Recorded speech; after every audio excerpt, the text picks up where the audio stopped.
Bonjour à toutes et tous, je suis ravie de vous retrouver pour un partage concernant un passage d'un texte contenu dans les écrits, les manuscrits de Nag Hammadi. Ce sont des manuscrits qui ont été retrouvés en Égypte, des écrits très anciens, datant du début de notre ère. Donc, ce sont des manuscrits bien sûr gnostiques, hein, touchant la spiritualité, hein, le développement de soi, le développement personnel, la croissance spirituelle. Et en étant très intéressée par l'ensemble de ces écrits, il y a un passage que je trouve fort d'actualité et en même temps qui paraît très hermétique à la lecture. Voilà, il est important d'amener, je dirais, le sens de ces paroles à travers cette terre du Verseau aujourd'hui dans laquelle nous nous trouvons, hein, et il ne suffit pas de le dire, il est important d'acter dans la matière l'ère du Verseau, de l'acter en conscience dans notre matière pour vraiment passer à d'autres énergies. Et quand j'ai lu cet extrait que je vais vous partager et qu'ensuite je vais vous expliquer, hein, je l'ai trouvé fort à propos, eu égard à l'époque dans laquelle on vit, les besoins que l'on a pour passer vraiment à d'autres énergies. Voilà, donc je vous lis ce texte. Quand vous vous déshabillez sans avoir honte et que vous prenez vos vêtements et que vous les placez sous vos pieds comme des petits enfants et que vous marchez dessus, alors vous verrez le Fils de celui qui est vivant et vous n'aurez plus peur. Donc c'est un extrait, comme je vous le disais, du volume 1 des manuscrits de Nag Hammadi. A priori, ce texte très beau, que vient-il nous dire? Eh bien, se déshabiller. Se déshabiller, c'est bien sûr tout ça, l'ensemble de cet extrait est une métaphore, est un code hermétique, je dirais, pour accéder à une compréhension, hein. Pourquoi les codes hermétiques? Bien sûr, ça signifie qu'il y a un chemin déjà à parcourir pour avoir déjà envie de s'intéresser à ces codes. Ça sous-entend que la personne a déjà fait une démarche de conscience d'elle-même, hein, et ensuite, eh bien, elle va avoir le courage, la volonté, dans le sens de volonté, je dirais, dans notre état d'essence, hein, notre volonté divine, et elle va avoir cette volonté d'aller chercher le contenu, la quintessence, je dirais, de ce texte pour continuer d'avancer, hein, pour s'aider sur son chemin. Voilà le sens des codes de la science hermétique, hein. C'est que pratiquement on pourrait dire il s'agit de mériter l'accès et la compréhension. Quand je dis mériter, il n'y a pas de connotation, hein. C'est une manière de dire il y a un processus d'évolution naturelle. Nous avons besoin de vivre un certain nombre d'expériences totalement, entièrement, pour ensuite comme aspirer, je dirais, à autre chose, à d'autres énergies. Et à ce moment-là, bien, on va regarder qu'est-ce qui serait possible, qu'est-ce qui va nous parler, quel chemin on va prendre. Voilà. Et la science hermétique, je dirais tout simplement, respecte ce rythme-là. Voilà. Et donc, du coup, vient à ce type d'écrit ou autre, hein, eh bien, des personnes qui commencent à se poser des questions, qui se trouvent inconfortables dans leur vie, au point de vraiment vouloir en changer. Et si on change trop tôt, pardon, ça fait comme le papillon, hein, si on lui enlève sa chrysalide, il n'aura pas construit assez de force pour vivre sa vie pleinement. Eh bien, c'est pareil, si on accède de trop tôt à une forme d'écoute de certains préceptes, si je peux appeler ça précepte, hein, eh bien, on n'en utilisera pas de manière organismique, c'est-à-dire dans son corps, hein, au niveau de ses cellules, sa psyché et sa mémoire corporelle, on n'en utilisera pas la quintessence. D'où l'aspect hermétique, hein, parce qu'on me dit souvent, mais pourquoi c'est si peu compréhensible? Eh bien, pourquoi c'est si peu compréhensible? Ça demande un processus qui est naturel. Naturellement, les personnes, à un moment donné, se posent des questions et arrivent à ce genre de codage, je dirais, et elles ont le désir de pénétrer ces codages, d'en tirer la quintessence et de l'utiliser pour son évolution lors des incarnations. Voilà, donc quand on dit quand vous vous déshabillez sans avoir honte, eh bien se déshabiller, bien sûr, c'est pas enlever ses vêtements au sens premier du terme, c'est enlever tout ce qui nous parasite, tout ce qui fait que nous n'arrivons pas à avancer dans la fluidité de notre être, libéré, hein, de tous nos impacts, de tous nos traumatismes, de tous nos schémas, nos conditionnements, nos croyances erronées. C'est ça, se déshabiller. Hein, voilà. Et sans avoir honte, pourquoi? Parce que bon, la honte, pardon, une énergie, je dirais, dans notre vie, dont l'humanité est énormément porteuse. Elle est une énergie absolument à entendre chez soi pour arriver à s'accepter pleinement, sans jugement, et s'aimer inconditionnellement, hein. Et là on retouche notre état essentiel par nature.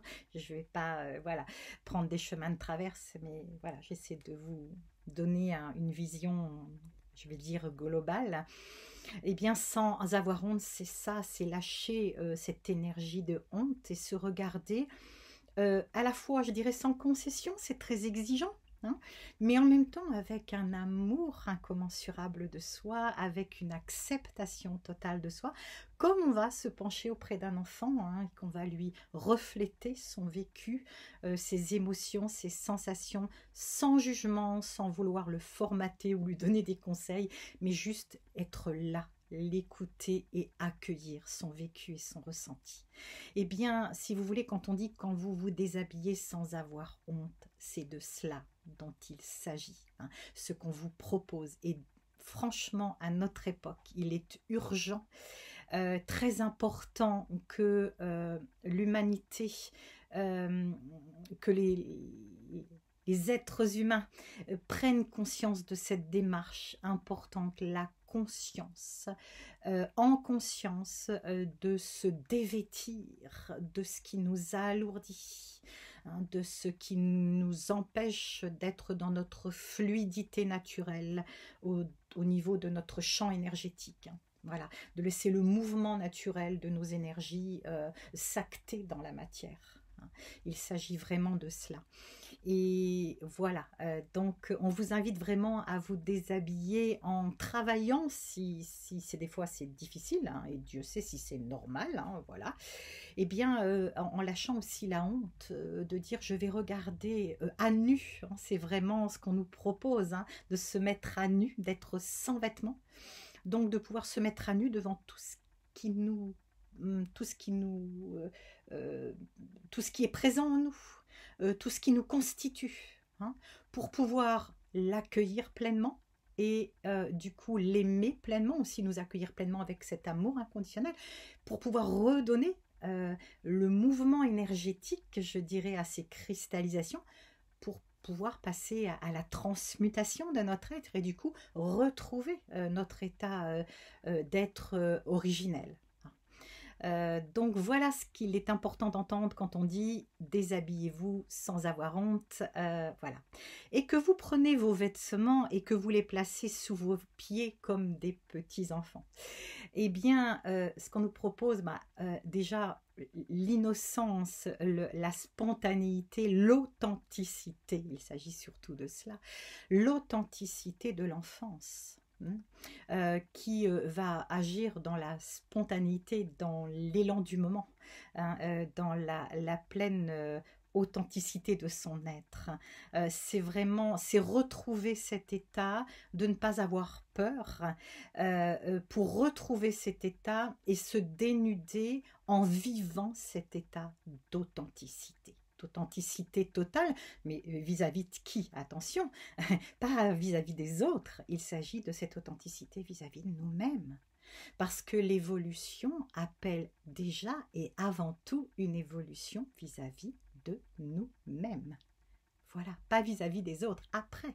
Hein, voilà, je ne peux donner que ce que moi je me suis déjà donné. Voilà. Donc si je me dénude entièrement, à la fois avec l'exigence, mais l'exigence, je dirais, oui, divine, hein, celle qui va être faite d'un amour inconditionnel, d'un accueil inconditionnel, qu'ensuite je peux être dans cet état avec cette authenticité, cette transparence qui correspond à l'enfance. Hein. Donc je ne vais pas avoir des conditionnements, je vais mettre mes vêtements sous les pieds, bah oui, parce qu'un adulte va dire, mais attention, ça se fait pas ça de mettre tes vêtements sous les pieds. Oui, mais l'enfant, lui, voilà, c'est une manière de symboliser, mais voilà, c'est moi qui suis dans la maîtrise. Attention, maîtrise hein, n'est pas contrôle. Hein. La maîtrise, il y a le mot maître dedans. Je deviens maître de moi, hein, non pas en ayant le pouvoir à l'extérieur, mais en retrouvant mon propre pouvoir sur moi-même, avec moi-même. Hein. Et bien, le symbole de ces vêtements sous les pieds, il s'agit de cela, c'est retrouver la maîtrise de soi. Hein, par ce dénudement dans un amour inconditionnel et un non-jugement total. C'est cet état-là qu'on nous propose de retrouver, en tout cas un chemin qu'on nous propose, parce que je ne dis pas qu'on y arrive comme ça, il ne suffit pas de le décider, de le désirer même, hein, parce qu'avant tout c'est le désir quand même qui va être le moteur.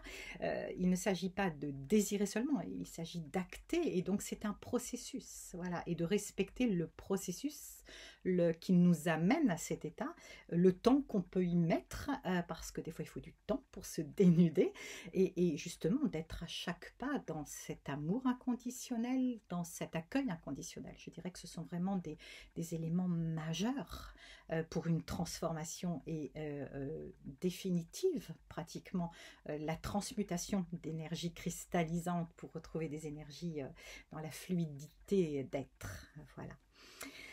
Alors ensuite, dès que vous marchez dessus, voilà, comme les enfants savent très bien le faire sans être dérangés, alors vous verrez le fils de celui qui est vivant.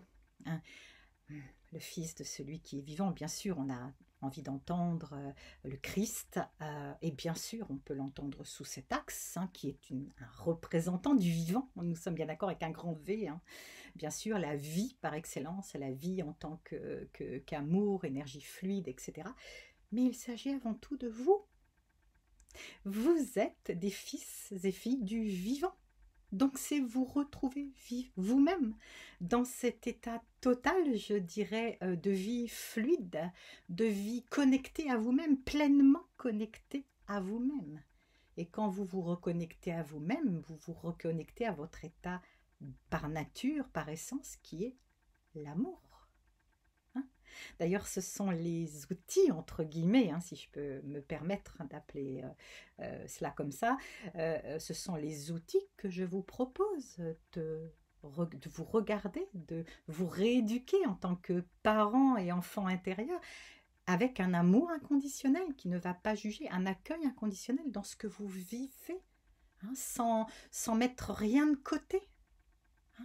En accueillant tout, en laissant tout se vivre pour transmuter et retrouver cet état d'amour originel dont nous sommes tous issus et dont nous sommes tous les représentants.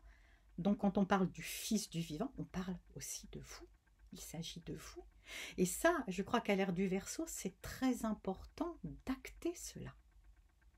Revenir à soi, dans la responsabilité de soi, dans qui je suis, c'est très très très important, mais par l'expérience, pas par la théorie.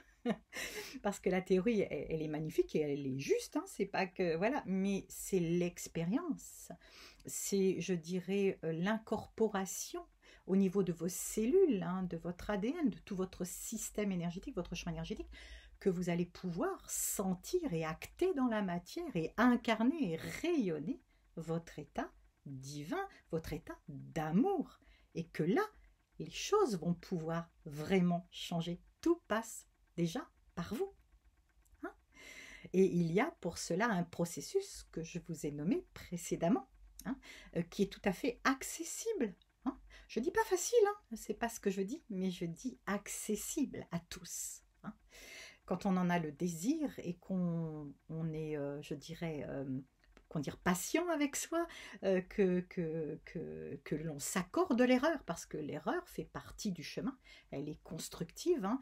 Les chutes sont constructives, hein. Elles permettent de renforcer sa lumière, sa force, etc.